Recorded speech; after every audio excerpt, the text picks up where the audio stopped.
People think the front entrance is where important lives begin. They never notice the ones who keep the lights shining behind the doors. I learned that lesson before I turned 25, and every Friday night reminded me how true it was.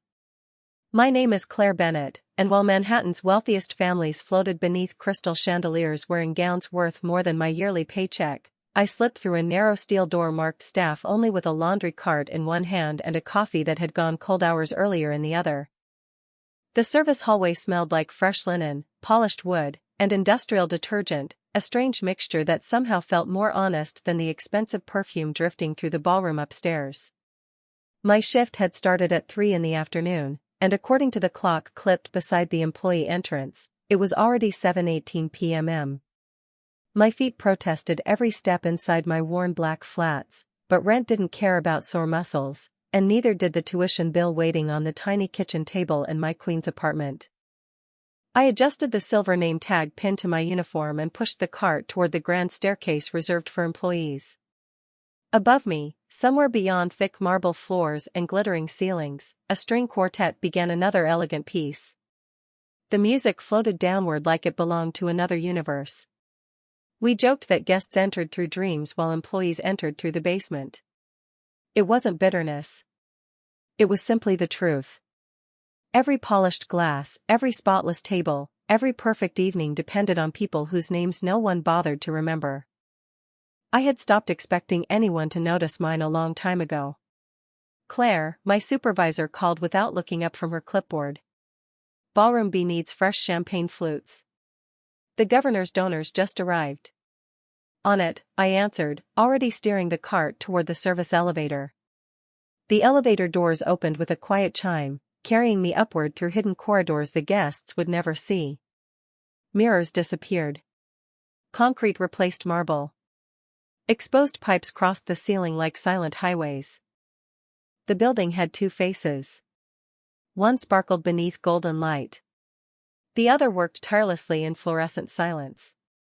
I understood the second one far better. When the elevator reached the ballroom level, the doors parted just enough for laughter to spill inside before I stepped into another narrow corridor running behind velvet walls. Through a small service window, I caught glimpses of tuxedos, diamonds, raised champagne glasses, and effortless smiles. The room looked like something from an old Hollywood movie. Everyone seemed perfectly placed, perfectly dressed, perfectly certain they belonged there. I wondered if confidence was something people were born with or something money quietly purchased over time.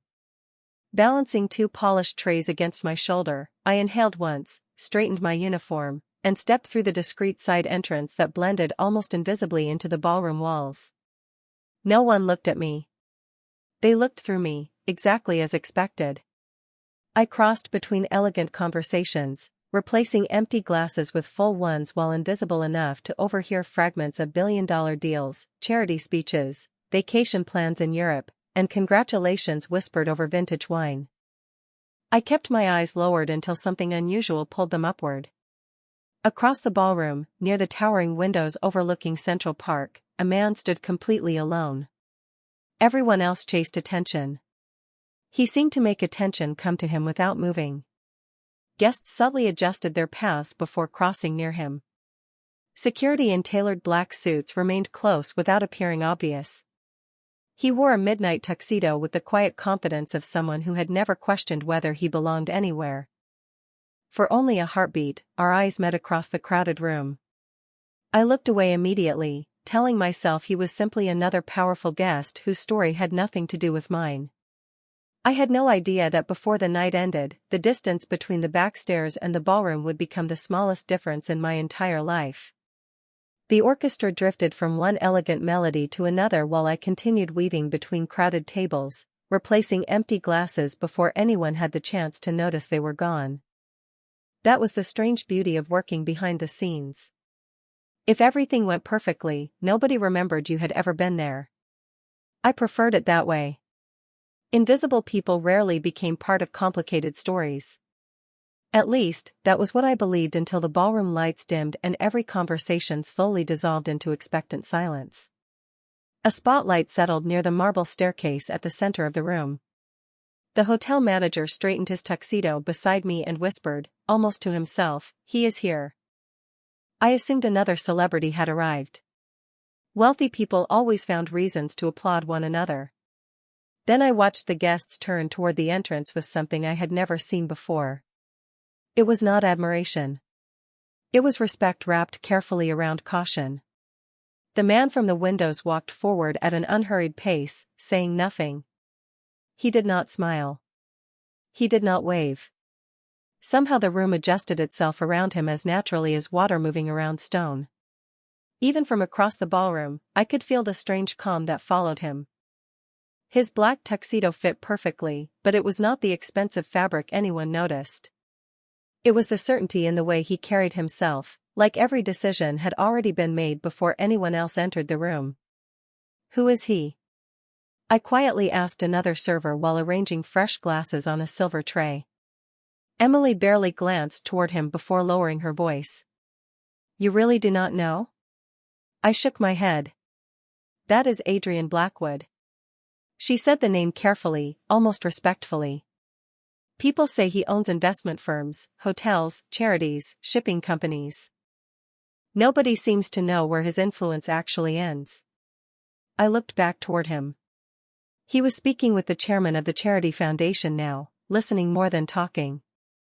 Every person around him appeared eager to earn a single nod of approval. It reminded me of planets quietly circling the sun. I could not explain why, but something felt unusual beneath the polished smiles surrounding him. The conversations nearest his circle sounded rehearsed, almost too careful. A man wearing an expensive navy tuxedo laughed louder than everyone else, although nothing particularly amusing had been said. Another adjusted his cuff links for the third time in less than a minute. Small details. Tiny cracks beneath perfect appearances. I had spent years reading guests without meaning to. Long shifts taught you where genuine kindness lived and where polished manners merely covered nervous hearts. As I reached the refreshment station, I noticed two men step through a side door leading toward one of the private terraces overlooking the city. They moved quickly enough to avoid attention but slowly enough not to attract suspicion. One glanced over his shoulder before letting the heavy door close behind them. My supervisor continued directing staff across the ballroom, completely unaware. I tried returning my attention to work, but something about those hurried expressions lingered in my mind. Curiosity could become an expensive mistake in places like this. I reminded myself that I was here to refill glasses, collect empty plates, and finish my shift before midnight. Nothing more. Still, as I lifted another polished tray and headed toward the ballroom entrance once again, I found my eyes drifting toward that closed terrace door. Somewhere beyond it, hidden behind music, laughter, and crystal chandeliers, the evening quietly began changing course, although nobody in the room seemed to notice it yet. I told myself to ignore the terrace door. Good employees finished their assignments, kept their heads down, and went home on time.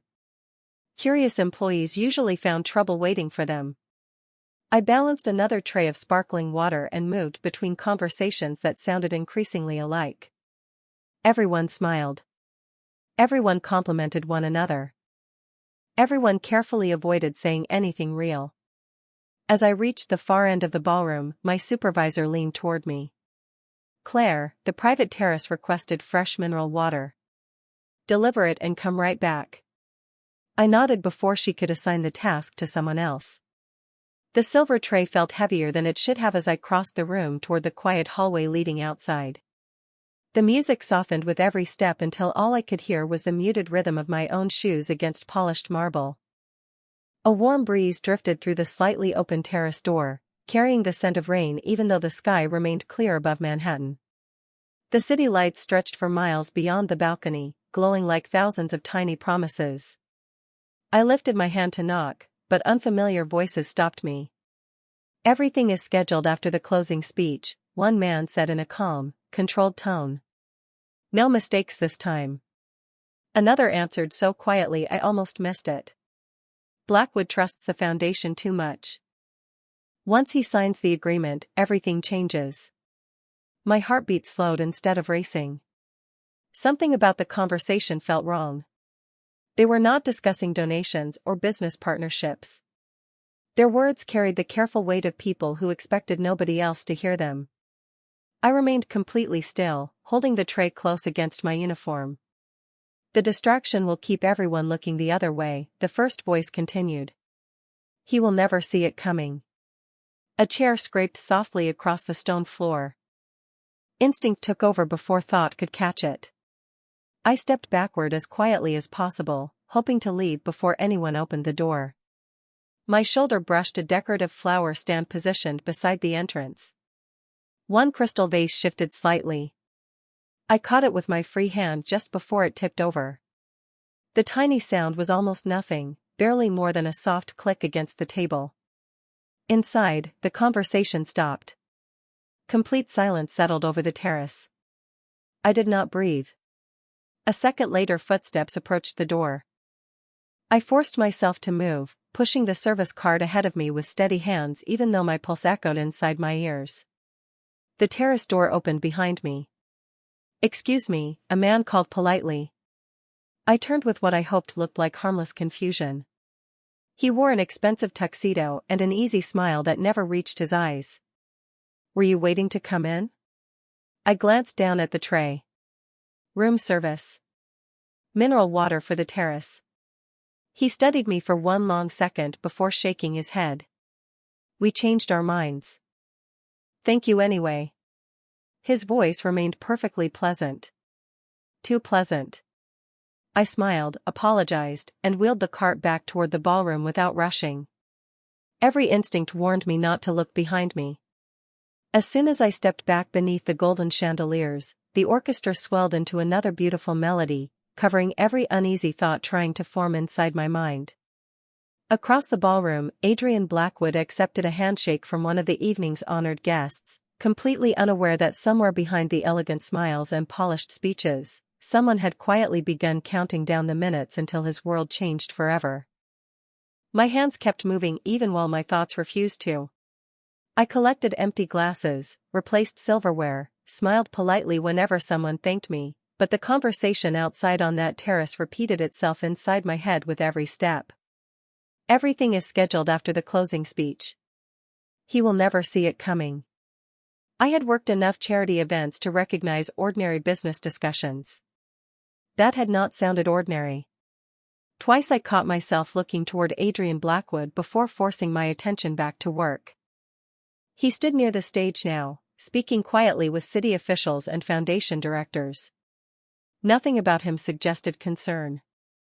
If anything, he looked remarkably calm, listening more than talking, occasionally offering the faintest smile before someone else eagerly continued the conversation.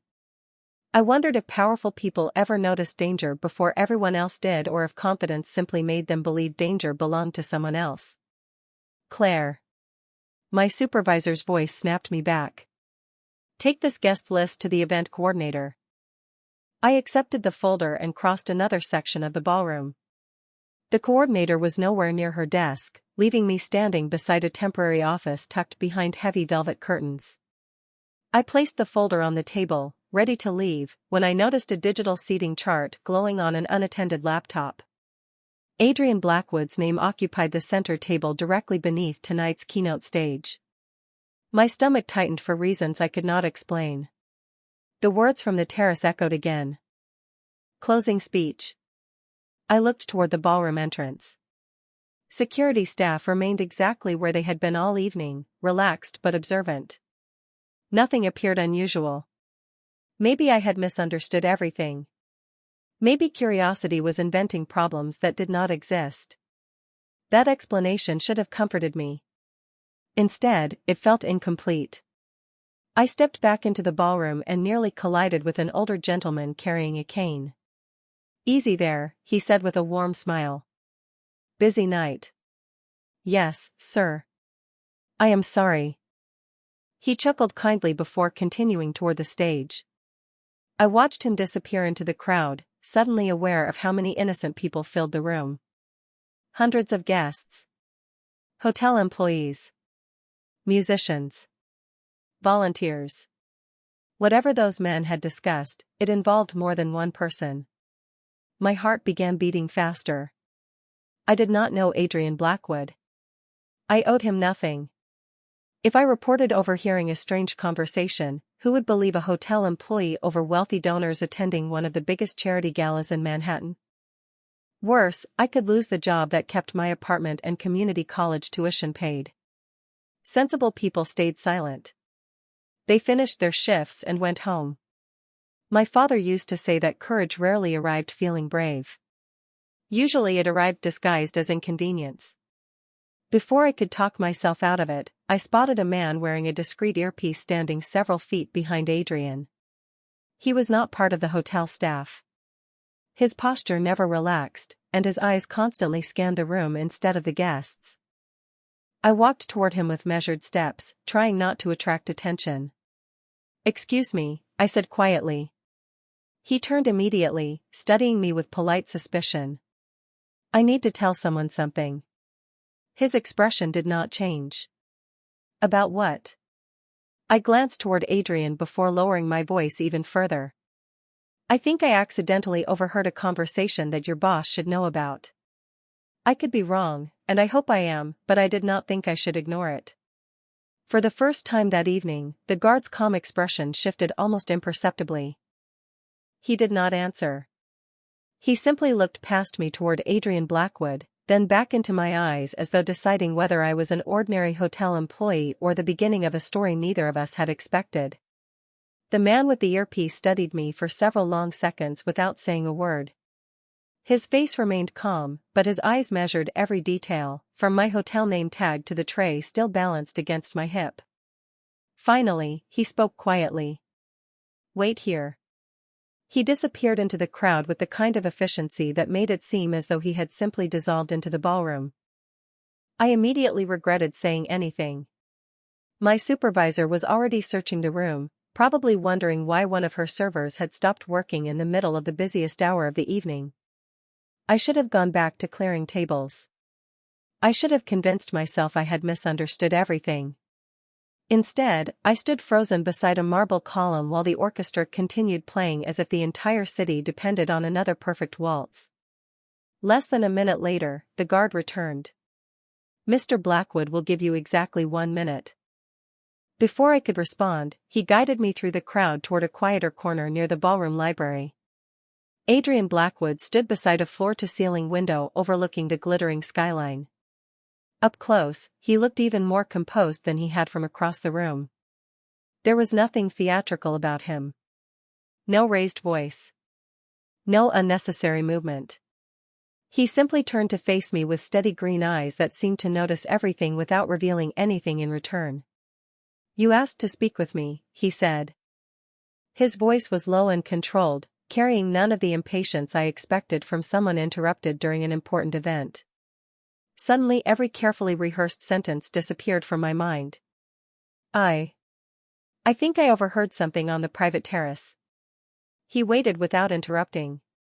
That somehow made speaking even harder. "2 men were talking. They mentioned your name. They said everything would happen after the closing speech. One of them said you would never see it coming." I stopped, feeling embarrassed by how unbelievable the words sounded once spoken aloud. I know it could mean nothing. I could have misunderstood. I thought if I stayed quiet and something happened, I would regret it." Silence settled between us for several seconds. He never looked surprised. He never looked frightened. Instead, he asked a question I did not expect. "Did either man see your face?" I blinked. "One of them spoke to me after I almost entered the terrace. He said they no longer needed the water." Adrian's expression remained unreadable, but I noticed the slightest shift in his attention. He looked briefly toward the ballroom entrance before returning his eyes to mine. "What is your name?" "Claire Bennett." "How long have you worked here, Claire?" "Almost 3 years." He gave a small nod, as though filing the answer somewhere only he could access. "Thank you for telling me." That was all. No dramatic reaction. No hurried orders. No panic. I almost laughed at myself for imagining the conversation mattered at all. I am sorry if I interrupted your evening, I said, lowering my eyes. I only wanted to do the right thing. For the first time, the corner of his mouth softened into the faintest hint of a smile. Most people spend their lives deciding that the right thing is too inconvenient. Before I could answer, another guest approached him with congratulations about the charity auction. The moment was over. One of the guards quietly guided me back toward the service hallway as though nothing unusual had happened. I picked up another tray and returned to work, convinced I would never speak to Adrian Blackwood again. I did not realize that while I disappeared back into the invisible world behind the ballroom walls, he had already instructed someone to learn everything there was to know about the hotel employee named Claire Bennett. The applause after the keynote speech rolled through the ballroom like a slow ocean wave, warm and effortless, as though nothing unexpected could possibly happen inside a room filled with polished marble, crystal chandeliers, and smiling philanthropists. I continued clearing empty dessert plates while reminding myself that my shift would end in less than 2 hours. Whatever conversation I had with Adrian Blackwood belonged to him now, not me. I had done what my conscience demanded. The rest was beyond my control. Yet something had changed. It was almost impossible to describe. The atmosphere remained elegant, but beneath the music I sensed tiny adjustments taking place. Men in tailored black suits quietly repositioned themselves around the ballroom. One stood near the main entrance. Another casually wandered toward the stage. A third appeared beside the terrace corridor where I had overheard the conversation. None of the guests seemed to notice. They continued laughing over expensive wine and generous donations while the invisible rhythm of the evening quietly shifted. I found myself wondering if this was what real power looked like. Not loud commands. Not dramatic speeches. Just silent preparation. As I collected another tray, Emily leaned closer. "Do you feel that?" she whispered. "Feel what?" Everyone important suddenly looks nervous. I glanced around. She was right. The foundation chairman kept checking his watch. Several donors exchanged unusually brief conversations before moving to different tables.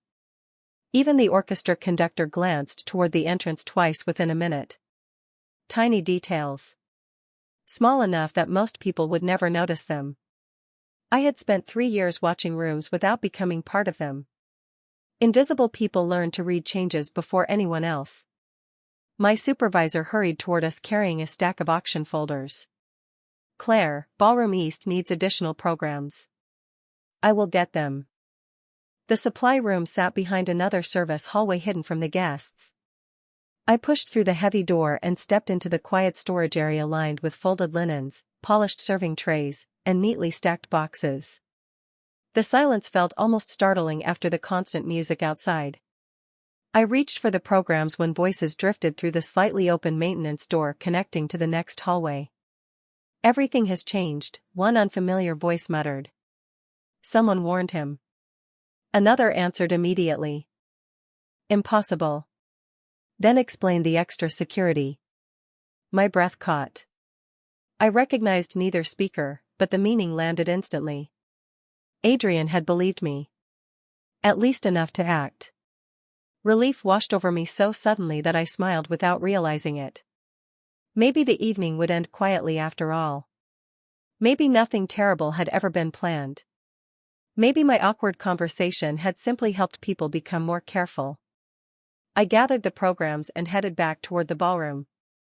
As I stepped through the service entrance, my eyes instinctively searched for Adrian. He was still speaking with guests, calm as ever, but this time his gaze briefly found mine across the crowded room. He did not smile. He did not nod. Yet there was unmistakable recognition in his eyes. It lasted less than a second before he returned his attention to the people around him. Somehow that brief glance settled something inside me. I was no longer wondering whether he had dismissed my warning. He had heard every word. What I did not know was that while I returned to arranging auction booklets and refilling water glasses, Adrian's private team had already finished investigating the ordinary hotel employee named Claire Bennett. They found no hidden agenda, no suspicious connections, no financial troubles beyond student loans, no record of seeking attention, and no attempt to contact the press after speaking with him. Their final report contained only one sentence highlighted at the bottom. She had every reason to remain silent, yet she chose honesty instead.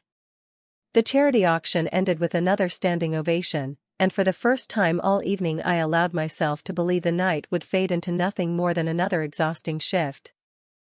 Guests gathered into small circles, laughing over generous bids and expensive desserts while servers quietly restored order around them. The invisible rhythm of the ballroom returned, almost convincing me that my strange conversation with Adrian Blackwood had belonged to someone else's life. I carried a tray of coffee toward one of the private seating areas where several prominent donors had settled into leather chairs beside the grand fireplace. Their conversation stopped the moment I approached, not because I mattered, but because people like me were expected to arrive and disappear without leaving any trace behind. I placed each cup carefully onto polished tables until one elegant woman wearing a diamond necklace frowned at the porcelain in front of her. "This is not the blend I requested." I glanced at the silver pot. "I apologize, ma'am. I will replace it immediately." Before I could lift the cup, another guest sighed loudly enough for everyone nearby to hear. These hotels really should train their staff better before letting them serve important people. A few polite smiles appeared around the circle. None of them cruel enough to be called insults. None of them kind enough to be called compassion either. I lowered my eyes and reached for the tray. "I am sorry for the inconvenience." The woman waved one perfectly manicured hand dismissively. "Just hurry." Embarrassment warmed my face, but I refused to let it settle into anger. My grandmother had spent 30 years cleaning office buildings at night. She always told me that another person's manners revealed their character, not yours. I repeated those words silently while collecting the untouched coffee. As I turned to leave, the elderly gentleman with the cane whom I had accidentally bumped into earlier smiled warmly at me. "Young lady." I stopped. "Yes, sir?" He looked toward the guests surrounding him before returning his attention to me. "Thank you for treating everyone here with respect, even when it is not always returned." I felt the knot in my chest loosen just a little. "Thank you, sir. I hope you enjoy the rest of your evening." I walked away before anyone could see the unexpected sting behind my eyes. Kindness had always affected me more deeply than criticism ever could. Near the service entrance, I paused long enough to take a slow breath. Emily nudged my shoulder with a folded linen napkin. "You handled that better than I would have." I smiled. Getting angry would not have made the coffee taste any better. She laughed quietly before returning to her tables. I never noticed Adrian standing across the ballroom, his conversation interrupted halfway through a sentence as he watched the entire exchange unfold. He did not step forward. He did not embarrass the guests by correcting them in public. He simply observed. He saw that I never defended myself by attacking someone else. He saw that I accepted responsibility for a mistake that was not even mine. More importantly, he saw that I carried myself with the same quiet dignity whether people noticed me or not. Somewhere behind those calm green eyes, a conclusion settled into place. Wealth could purchase influence. Power could command obedience. Fear could silence a room. But none of those things could create the kind of character that revealed itself only when nobody expected a reward. And without realizing it, the invisible hotel employee who entered through the service hallway had just become the most unforgettable person in the entire ballroom. By 10:30 the ballroom had settled into the comfortable rhythm that came after speeches and applause. Conversations grew quieter. The orchestra traded elegant classics for softer melodies. Guests drifted toward the dance floor while hotel staff quietly erased every sign that hundreds of people had already passed through the room. I carried a fresh stack of linen napkins toward the east corridor when my radio crackled with a request for additional floral arrangements near the private reception lounge. It sounded routine enough. I collected the flowers and slipped through another service hallway hidden behind polished wooden panels. The farther I walked from the ballroom, the quieter everything became. The music faded until only the gentle hum of the ventilation system remained. Halfway down the corridor I noticed something unusual. One of the emergency exit doors stood slightly open. Earlier that evening, every restricted entrance had been carefully secured. I paused for only a second before pushing the flower cart forward. It was probably maintenance. That was what I told myself. Then I heard hurried footsteps somewhere beyond the doorway, followed by a voice speaking just loudly enough to carry through the narrow opening. She spoke to him. Another voice answered immediately. Then she cannot remain part of tonight's plan. My grip tightened around the cart handle. They were talking about a woman. There were dozens of women working the event, yet something deep inside me already knew who they meant. I stepped backward as quietly as possible, but one of the cart wheels rolled across a loose section of marble with a sharp click that echoed through the hallway. Silence followed. Complete silence. Every instinct urged me to keep walking without looking back. I did exactly that, maintaining the same steady pace I used while delivering supplies every night. Behind me, the emergency door eased closed with barely a sound. I rounded the corner and entered the brightly lit ballroom just as another server hurried past carrying dessert trays. The ordinary bustle of the gala returned all at once, but my heartbeat refused to slow. I set the flowers beside the reception lounge and tried convincing myself I had misunderstood another conversation. It had happened once already tonight. I wanted to believe coincidence was still possible. Claire. I turned to find the same security guard who had introduced me to Adrian earlier. His expression remained calm, although his voice dropped almost to a whisper. Mr. Blackwood would like you to remain inside the main ballroom until the event concludes. I frowned. Did something happen? Nothing for you to worry about. It was a polite answer that somehow confirmed everything. Before I could ask another question, he disappeared into the crowd as quietly as he had arrived. I looked toward the ballroom entrance. Adrian stood beside several guests listening to an elderly philanthropist describe a new scholarship program. Anyone watching him would have believed he was completely focused on the conversation. Yet just before I turned away, his eyes found mine again across the crowded room. There was no fear in his expression. Only quiet certainty, as though he had already made a decision without needing to explain it. For reasons I could not understand, that single glance settled my nerves more than any reassuring words could have. I remained inside the ballroom exactly as requested, unaware that while music continued playing and couples drifted gracefully across the dance floor, Adrian had quietly changed the rest of his evening. Whatever invisible plan had been unfolding around him no longer centered on protecting himself. It had shifted toward protecting the hotel employee who had chosen honesty over silence. The evening finally began winding toward its elegant conclusion, at least for the guests. Couples drifted onto the polished dance floor while waiters quietly refreshed candles that had burned low throughout the gala. The orchestra played a slow arrangement that wrapped itself around the ballroom like warm light. If someone had walked into the room at that moment, they would have believed they were witnessing nothing more than another perfect Manhattan charity event. I almost believed it myself. Almost. My shift supervisor handed me a clipboard with tomorrow's inventory sheet. When the final dance begins, start preparing the ballroom for overnight cleaning. I nodded, grateful for a familiar task. Ordinary routines felt comforting after everything that had happened. I pushed my supply cart toward the rear service entrance and paused beside a large arrangement of white roses waiting to be moved after the event. Their sweet fragrance filled the hallway, calming my thoughts for the first time all night. Then the lights flickered once. Only for a heartbeat. Guests barely noticed, assuming it was part of the evening's atmosphere. Hotel employees exchanged quick glances before continuing their work. Somewhere beyond the ballroom, I heard the muted sound of a heavy door closing. Nothing alarming. Just enough to remind me that the strange feeling had never completely disappeared. Before I could return to my cart, the security guard approached again. His expression remained composed, but his pace was noticeably faster than before. "Claire," he said quietly. "Please come with me." I looked toward my supervisor. "I am still working. Mr. Blackwood has already spoken with hotel management.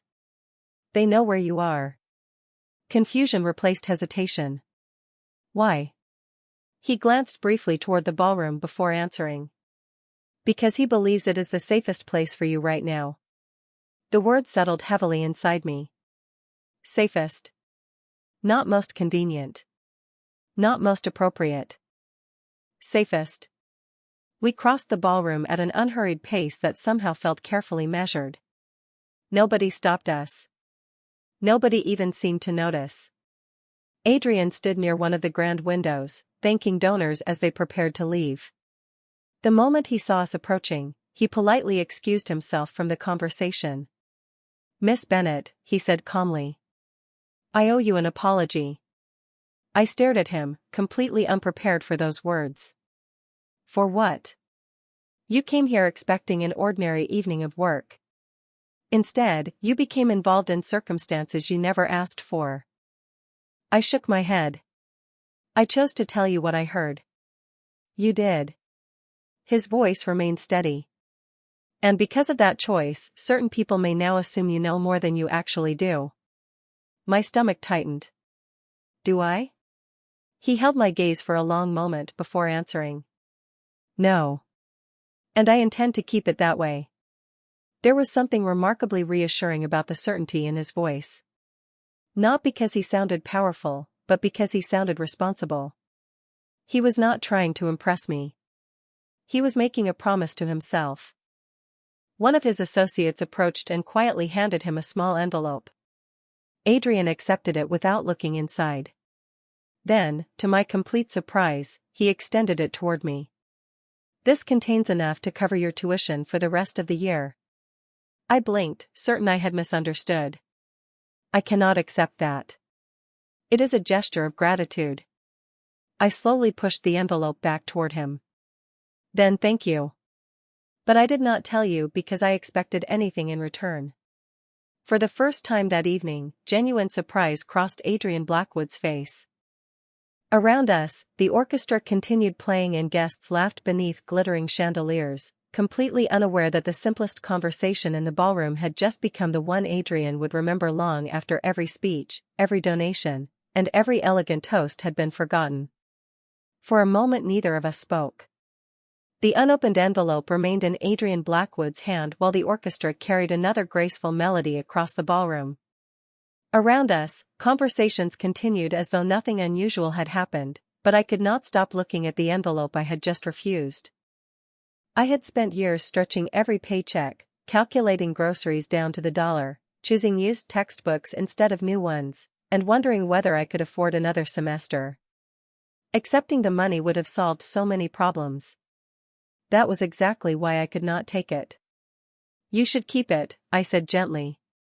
Someone else probably needs it more than I do. Adrian studied me with quiet curiosity. You are working 2 jobs while attending school. According to most people, you would qualify as someone who needs it. I smiled faintly. Needing help and earning it are not always the same thing. The words seemed to settle somewhere behind his calm expression. He slowly lowered the envelope without insisting. Very few people refuse something that would make their lives easier. Maybe. I glanced around the ballroom before meeting his eyes again. But if I accepted it tonight, I would spend years wondering whether I helped because it was the right thing to do or because somewhere inside me I hoped someone important would notice. For the first time since we met, Adrian looked away before I did. His gaze drifted toward the dance floor where donors and volunteers laughed beneath crystal chandeliers. You already know the answer, he said quietly. Do I? He nodded once. People who expect rewards usually ask for them before they are offered. I laughed softly. My grandmother would have liked that answer. Your grandmother raised you? After my parents passed away. The sentence came out naturally, without sadness or self-pity. It was simply part of who I had become. She cleaned office buildings every night for almost 30 years. She believed no honest work was beneath a person's dignity. Adrian listened without interrupting. Somehow I sensed he rarely heard people speak without trying to impress him. She also believed that character is what you keep after every possession disappears. His expression softened almost imperceptibly. She sounds like a remarkable woman. she was. Before either of us could continue, the elderly gentleman with the cane approached, smiling warmly. "Mr. Blackwood, wonderful evening as always." Adrian greeted him with genuine respect instead of formal politeness. They exchanged a few words about the scholarship program before the older man turned toward me. "Young lady, I never properly thanked you for your kindness earlier." I smiled. "You already did, sir." "No," he replied warmly. "I thanked you for your professionalism. Tonight I wish to thank you for reminding an old man that grace still exists." After he walked away, I felt my face grow warm again. Adrian watched the gentleman disappear into the crowd before quietly asking, "Does everyone leave your conversations feeling better than when they arrived?" I laughed. "Definitely not. Ask my accounting professor." To my surprise, he laughed as well. It was brief and quiet, but completely genuine. In that single moment, the distance between the powerful businessman standing beneath the chandeliers and the hotel employee who entered through the service hallway seemed to shrink in a way neither of us expected. Neither of us noticed the man in the navy tuxedo watching from across the ballroom, his pleasant smile returning as he quietly slipped through a side exit after observing every word we had exchanged. The ballroom slowly began to empty as midnight approached. Limousines lined the curb outside the towering hotel while guests exchanged final handshakes, promises to meet again, and carefully rehearsed smiles that would probably disappear before they reached home. Inside, hotel employees quietly began restoring everything to perfection. Crystal glasses vanished into silver carts. Fresh flowers were gathered for donation. Candlelight gave way to brighter working lights one section at a time. My shift was almost over. I folded another white tablecloth and reminded myself that tomorrow would probably feel wonderfully ordinary again. I had no reason to believe I would ever cross paths with Adrian Blackwood after tonight. People from his world did not return to mine. That was simply how life worked. As I pushed a linen cart toward the service elevator, I heard measured footsteps behind me. "Claire."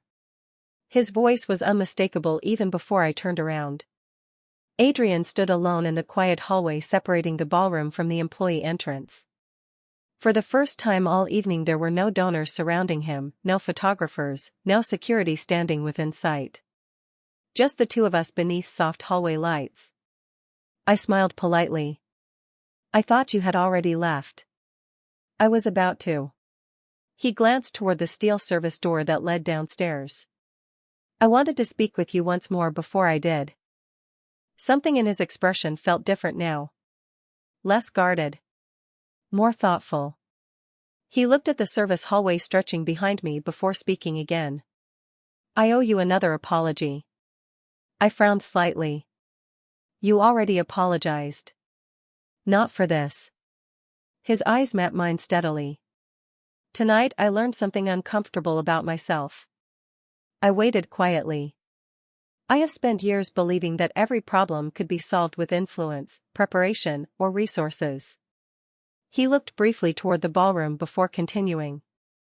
"Then I met someone who reminded me that integrity cannot be purchased, negotiated, or rewarded into existence." I felt unexpectedly embarrassed. "I only did what anyone should have done." Adrian gave the faintest shake of his head. "No. You did what very few people actually choose to do." Silence settled comfortably between us. It no longer felt awkward. It felt honest. After a moment he reached into the inside pocket of his jacket. I instinctively looked at the envelope, expecting him to offer it again. Instead, he removed a simple white business card with nothing except his name, a phone number, and an address embossed in understated silver lettering. "This is not a reward," he said before handing it to me. "Then what is it?" "An invitation." I accepted the card carefully. "To what?" "If you ever decide that your education deserves opportunities beyond what you can find alone, call me." Before I could protest, he continued. "Not for money. Not for favors. Only for an introduction to people who respect talent when they see it." I studied the card for several seconds before slipping it into the pocket of my uniform. That feels easier to accept. A quiet smile crossed his face. I hoped it might. The service elevator chimed somewhere behind me. Another employee stepped out pushing a cleaning cart, nodded politely to both of us, and disappeared down the hallway without recognizing the strange importance of the conversation he had just interrupted. Adrian adjusted the cuff of his jacket before taking one slow step backward. Good night, Claire Bennett. Good night, Mr. Blackwood. He paused one final time. Please call me Adrian. Then he turned and walked toward the grand lobby without looking back. I watched until he disappeared beyond the marble corridor, believing that our story had ended with a business card tucked inside the pocket of a borrowed hotel uniform.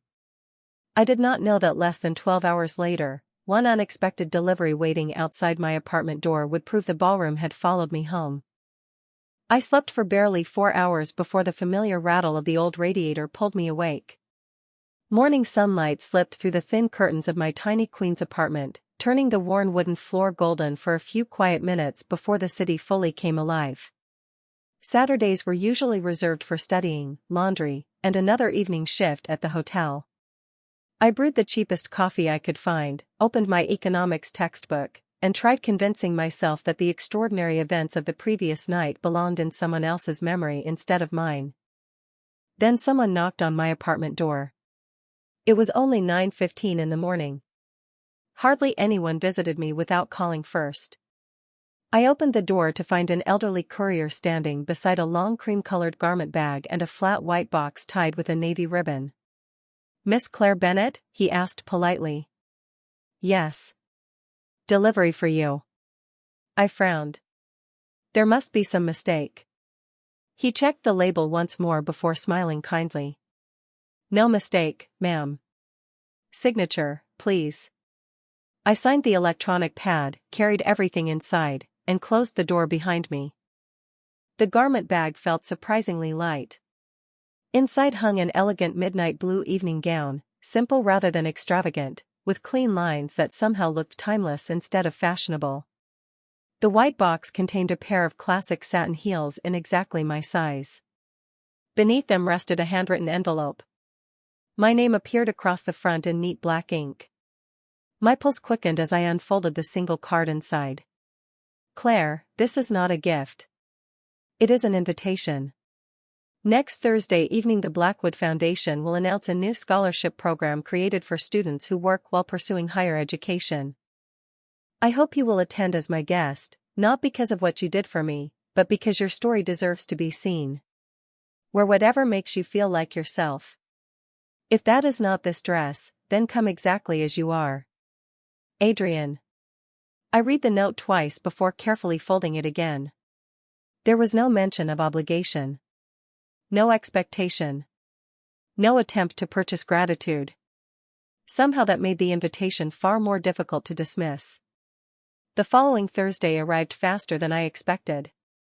After several days of arguing with myself, I finally accepted the invitation, not because of the dress waiting in my closet but because curiosity quietly defeated hesitation.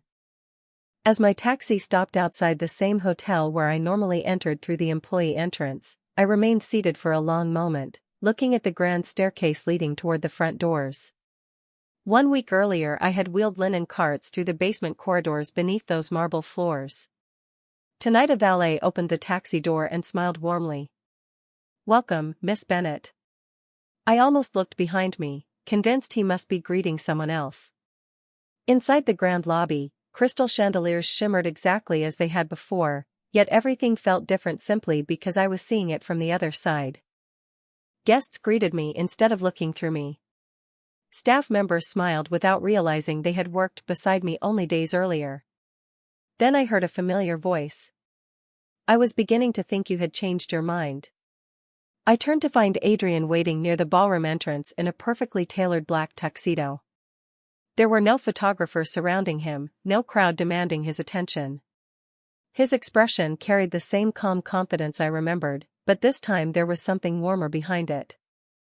He offered his arm with quiet courtesy, not as a gesture of possession but of welcome.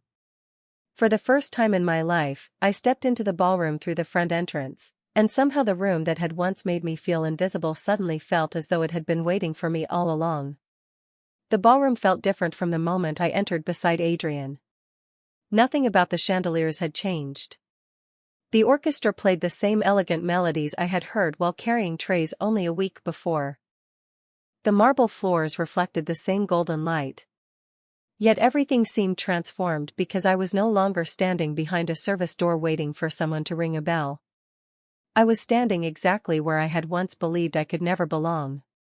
Adrian introduced me to scholarship recipients, teachers, community leaders, and business owners, never mentioning the conversation that had first brought us together. He did not tell anyone that I had helped him. He simply introduced me as Claire Bennett, a student whose determination represented the reason his foundation had expanded its education program. Somehow that meant more than any grand story ever could. During the presentation, Adrian stepped onto the stage without fanfare. The room quieted almost instantly. He spoke about opportunity instead of success, about responsibility instead of influence, and about the extraordinary people society often overlooked because they entered through employee entrances instead of grand front doors. Then he surprised everyone, including me. "Tonight," he said calmly, "our foundation is announcing a new scholarship initiative dedicated to working students who refuse to let difficult circumstances decide their future." A large screen behind him displayed photographs of nurses, custodians, restaurant workers, mechanics, grocery clerks, and hotel employees. Faces that rarely appeared at charity galas suddenly filled the room. "Talent," Adrian continued, "is evenly distributed. Opportunity rarely is. We cannot change where someone begins, but we can help remove unnecessary barriers from where they hope to go." The ballroom erupted into sincere applause. I felt my eyes sting as I watched people rise to their feet. For the first time, the applause was not celebrating wealth. It was celebrating perseverance. When the music resumed, Adrian returned to my side. "Would you care to dance?" he asked. I laughed softly. "I should probably warn you that my experience is limited to weddings and community fundraisers." "Then we already have something in common," he replied. "I have always preferred honest moments over perfect ones." He offered his hand. I accepted it. We moved slowly across the dance floor while conversation softened around us. Neither of us hurried to fill the silence. The orchestra carried us through one graceful song beneath the same crystal chandeliers that had once watched me hurry past with trays balanced carefully in my hands. Halfway through the dance, I looked toward the discreet service entrance hidden behind velvet curtains. "Last week I came through that door," I whispered. Adrian followed my gaze before looking back at me. "I know. I never imagined I would enter through the front." His expression held that familiar quiet certainty. "The entrance was never what defined you, Claire." I smiled. "Then what did?" "The fact that you walked through every door with the same integrity." I lowered my eyes for a moment before answering. "You know, I used to think ballrooms belonged to people with titles and fortunes." "And now?" I looked around at the students, volunteers, hotel employees, donors, and teachers sharing the same room. "Now I think they belong to anyone who remembers the people standing behind the doors." Adrian's smile reached his eyes for the first time since we met. As the final notes faded into warm applause, I realized the greatest distance I had crossed was never between a basement hallway and a grand ballroom. It was between believing I had to earn my worth from the world and finally understanding that character had been quietly carrying me there all along. Some people spend their lives searching for the right entrance. Others discover that the door was never the thing that mattered. The person walking through it always was.